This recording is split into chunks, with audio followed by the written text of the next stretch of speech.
مرنے سے پہلے ہے مسلمان کر لے اس پہ غور. کتابوں کا خدا اور ہے، بابوں کا خدا اور.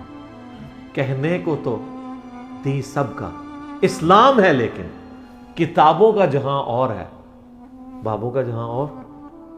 اور بھائی اللہ نے کب کہا ہے کہ مجھے تمہاری نمازیں چاہیے؟ اللہ تو کہتا ہے تمہیں تمہارے لیے نمازیں چاہیے. اور نماز کو اتنا کیجول بنا لیا میں نے.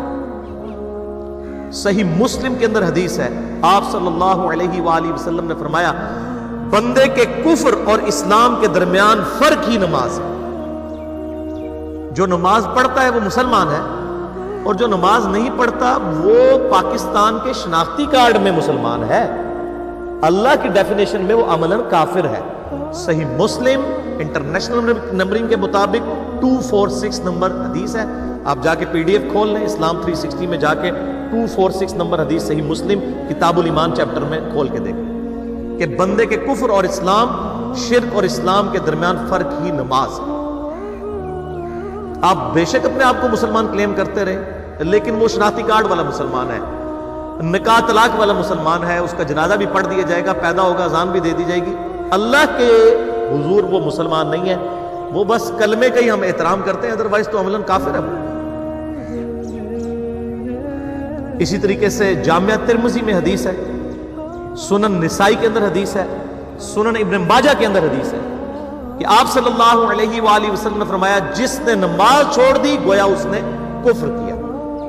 من ترک الصلاۃ متعمدا فقد کفر.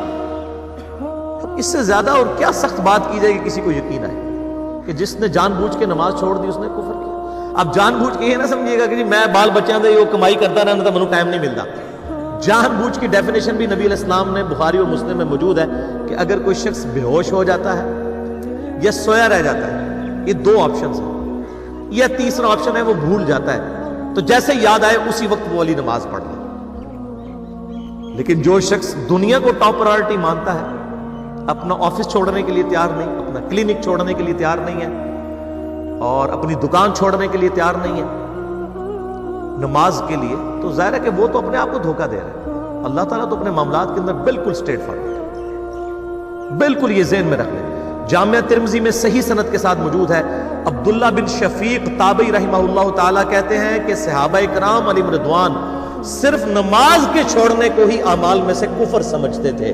یعنی وہ کسی کو نماز پڑھتا ہوا دیکھتے تھے تو کہتے تھے یہ مسلمان ہے، اور کسی کو نماز پڑھتا ہوا نہیں دیکھتے تھے تو وہ کہتے تھے یہ کافر ہے. یہ جامعہ ترمذی ہے، یہ کوئی سٹوری بک نہیں میں سنا رہا آپ کو. مسند احمد میں صحیح سند کے ساتھ حدیث ہے، نبی صلی اللہ علیہ وآلہ وسلم نے معاذ ابن جبل سے فرمایا معاذ اللہ کے ساتھ کسی کو شریک نہ ٹھہرانا، خواہ تمہارے ٹکڑے ٹکڑے کر دیے جائیں، تمہیں سولی پہ چڑھا دیا جائے، تمہیں آگ میں جلا دیا جائے، اللہ کے ساتھ کسی کو شریک نہ ٹھہرانا. اور معاذ نماز بھی نہ چھوڑنا، کیونکہ جس نے نماز چھوڑ دی اللہ تعالیٰ کے ذمہ کرم سے وہ نکل گیا، اللہ کے حضور اس کے لیے کوئی حصہ نہیں ہے جس نے نماز چھوڑ دی. کتنا کرٹیکل ایشو ہے. اور اسی طریقے سے مسند احمد میں یہ ایک اور حدیث ہے کہ آپ صلی اللہ علیہ وآلہ وسلم نے فرمایا جس شخص نے اپنی زندگی میں نماز کی حفاظت کی، قیامت والے دن وہ نماز اس کے لیے نور ہوگی، نجات ہوگی، اور اس کے حق میں دلیل ہوگی. اور جس نے نمازوں کی حفاظت نہیں کی اس کے لیے قیامت والے دن کوئی نجات، کوئی نور اور کوئی دلیل نہیں ہوگی، الٹا اس کا حشر قارون، فرعون اور ابی ابن خلف کے ساتھ ہوگا والعیاذ باللہ تعالی. یہاں تو ہم کہہ دیتے ہیں یا اللہ جو کچھ بھی ہے تیرے محبوب کی امت سے ہے، یعنی اے اللہ ہم نے تو اپنی اصلاح کوئی نہیں کرنی، ہمیں اسی طریقے سے ہی قبول کر رہے ہیں والعیاذ باللہ تعالی. اور کچھ ویسے علماء کا بھی اس میں بڑا برا کردار ہے کہ انہوں نے نماز کو بھی اتنا مشکل فرض بنا کے پیش کیا ہے کہ ایک عام آدمی کے لیے اور جو دنیاوی معاملات کے اندر بھی انوالو ہے، اور کسی ایسی عورت کے لیے جس کے کئی بچے ہیں، مطلب اس روٹین کے اندر اس نماز کو مینج کرنا مشکل ہوتا ہے. ہمیں تو عشاء کی صرف 17 رکعتیں بتا دی گئی ہیں، حالانکہ 24 گھنٹے کے اندر ٹوٹل نماز کی رکعتیں 17 ہیں جن کی اکاؤنٹیبلٹی ہے. اور میں یہ بڑے یعنی وثوق کے ساتھ ایک ذمہ دار مبلغ کی حیثیت سے یہ بات کر رہا ہوں. آپ صحیح بخاری اور صحیح مسلم کھول کے دیکھ لیں، فرض نمازوں کی تعداد جو ہے وہ 5 آئی ہے، اور ان کی رکعتوں کی تعداد بھی بیان ہو گئی ہے. فجر کے 2 فرض، ظہر کے 4 فرض، عصر کے 4، مغرب کے 3 اور عشاء کے 4. اور سفر میں سارے 2 فرض ہیں، مغرب کے 3، یہ ٹوٹل 17 رکھتے ہیں جن کی اکاؤنٹیبلٹی باقی جنہ گڑ پاؤ گے انہ میٹھا، وہ ساری نفلی عبادت ہے۔ وہ بخاری اور مسلم دونوں میں حدیث ہے، جس نے فرض کے علاوہ 12 رکعتوں میں استقامت کی، اور وہ 12 رکعتیں آپ صلی اللہ علیہ وآلہ وسلم نے پڑھ کے بھی بتائی، اور امہات المومنین میں سے سیدہ عائشہ نے، سیدہ ام سلمہ نے، سیدہ ام حبیبہ رضی اللہ عنہن نے روایت بھی کی کہ 2 فجر سے پہلے، 4 ظہر سے پہلے، 2 ظہر کے بعد، 2 مغرب کے بعد، 2 عشاء کے بعد، یہ 12 سنتیں موقعہ، جس نے یہ پڑھی اسے جنت میں محل ملے گا۔ اگر کوئی نہیں پڑھتا تو گنہگاری والا معاملہ کوئی نہیں۔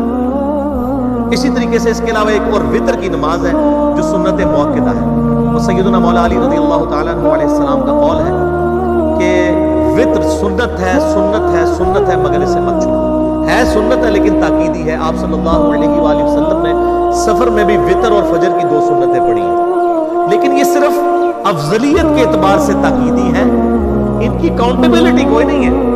البتہ یہ ضرور ہے، سنن ابی داؤد میں ایک حدیث ہے کہ جس کی قیامت والے دن فرضوں میں کوتاہی نکل آئے گی تو اللہ تعالیٰ فرمائے گا میرے بندوں کی جو نفلی اور سنت عبادت ہے اس کو تول لو اور فرضوں کے ایکویلنٹ قبول کر لو۔ تو آپ اگر یعنی سنتیں پڑھیں گے تو اس کے ایکویلنٹ نفلوں کی کوتاہی پوری ہو جائے گی، ادروائز اکاؤنٹیبلٹی اس کی کوئی نہیں ہے، یہ ذہن میں رکھیے گا۔ صحیح بخاری اور مسلم دونوں میں حدیث موجود ہے، ایک صحابی آئے، انہوں نے کہا یا رسول اللہ صلی اللہ علیہ وآلہ وسلم میں جنت میں جانا چاہتا ہوں، مجھے کوئی شارٹ کٹ بتا دیں۔ آپ صلی اللہ علیہ وآلہ وسلم نے فرمایا اسلام لانے کے بعد نماز، فرض نماز کو قائم رکھ، پھر فرمایا فرض زکوٰۃ ادا کر، فرض روزے دے، روزے جو ہے وہ ان کو ادا کر اور روزے رکھ۔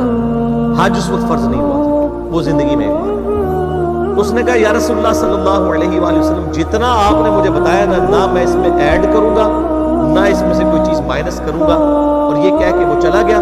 آپ صلی اللہ علیہ وآلہ وسلم نے فرمایا اگر کسی نے کسی جنتی شخص کو دیکھنا ہے تو اس کو دیکھ لو، جو یہ کہہ کے گیا کہ میں فرض نماز سے زیادہ کوئی نماز نہیں پڑھوں گا، صرف فرض روزہ ہی رکھوں گا، فرض زکوٰۃ ہی رکھوں گا۔ اب روزہ اور زکوٰۃ میں تو ہمارے علماء کو اور عام پبلک کو بھی جو دیندار لوگ ہیں ان کو ہضم ہوتی ہے کہ کوئی شخص یہ نہیں کہتا کہ بھائی پیر اور جمعرات کا روزہ، صحیح مسلم میں حدیث ہے کہ آپ صلی اللہ علیہ وآلہ وسلم کے نفلی روزوں کی یہ روٹین تھی۔ کوئی آپ کو یہ نہیں کہے گا کہ جس نے جمعرات اور پیر کا روزہ نہ رکھا اس کے رمضان کے روزے ہی قبول نہیں ہوں گے، وہ کہتا ہے کیونکہ ان کو پتہ وہ نفلی ہے۔ اسی طریقے سے زکوٰۃ تو صرف 2.5% ہے نا، باقی تو نفلی صدقات ہیں جتنے مرضی تھے۔ کوئی شخص نہیں کہتا کہ نفلی صدقہ نہ دیا تو آپ کی زکوٰۃ بھی قبول نہیں ہوگی، الٹا یہ کہتے ہیں وہ بس جی زکوٰۃ دے لو تو باقی سارا مال پاک ہے۔ لیکن جب فرض نماز کی باری آتی ہے تو اس وقت وہ 12 رکھتے بھی سنت موقعہ بیچ میں گھسیٹ دیتے ہیں، وہ بھی صرف فضیلت ہے۔ ٹوٹل 17 رکھتے ہیں، 2 فجر کی، 4 ظہر، 4 عصر، 3 مغرب، 4 عشاء۔ یہ میں کو اپنے لیے گراؤنڈ نہیں بنا رہا، میں تو الحمدللہ اس کے علاوہ بھی نفلی عبادت کرتا ہوں، لیکن میں بتا رہا ہوں خدا کے لیے لوگوں کو دین ایسا مشکل نہ پیش کریں کہ جو نبی علیہ السلام نے امت کو وہ دین نہیں دیا ہو، اپنی مرضی سے انجیکٹ نہ کریں دین، لوگوں کے لیے مشکلات نہ کھڑی کریں، ان کو فرض نماز تک رکھیں۔ پھر انشاءاللہ کئی لوگوں کو میں نے اس طرح نماز شروع کروائی، انہوں نے سنت نماز بھی، نوافل بھی شروع کر دی، لیکن آپ کم از کم وہ ڈیٹم لیول تو اچیو کروائیں لوگوں کو۔ لیکن فرض نماز کی باری آتی ہے کہتے ہیں جی سنتے بھی حصہ ہیں، کہاں سے میرے بھائیوں حصہ؟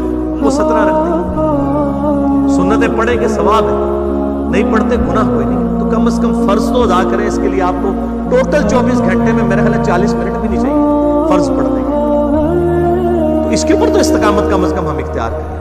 اور چھوٹی چھوٹی جو نٹی گٹیز ہیں ان کو تو ہم نے اتنا فالو کیا ہوا ہے، اور فرض نماز کے بارے میں ہم اتنے کیجول